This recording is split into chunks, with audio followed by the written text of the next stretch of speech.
அவனுக்கான டிசிப்ளினை கற்றுக் கொடுக்க வேண்டியது உங்க பொறுப்பு. அவனுக்கான சமூக பொறுப்பை கற்றுக் கொடுக்க வேண்டியது உங்க பொறுப்பு. அவன் யாருக்கு என்ன மரியாதை கொடுக்க வேண்டியங்கிறத கற்றுக் கொடுக்கறது உங்க பொறுப்பு. நீங்க கற்றுக் கொடுக்குறீங்களா? கொடுக்கல. நீங்க கற்றுக் கொடுக்கறது புக்கை திறந்து வச்சுக்கிட்டு அதை மட்டும்தான் சொல்லி கொடுத்துக்கிட்டு இருக்கீங்க.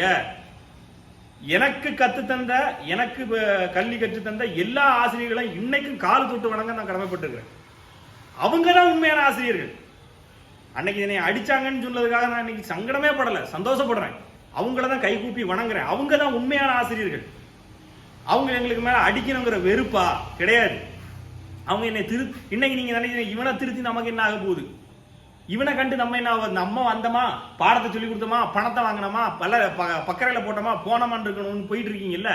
இது அன்னை காலத்து எங்க ஆத்தியாமார் நினைச்சிருந்தாங்க அப்படின்னா இன்னைக்கு நாங்க இந்த மாதிரி ஒரு நல்ல இதுல இருக்க மாட்டோம். சத்தியமா சொல்றேன், நீங்க உருவாக்கக்கூடிய குழந்தைகள், உருவாக்கக்கூடிய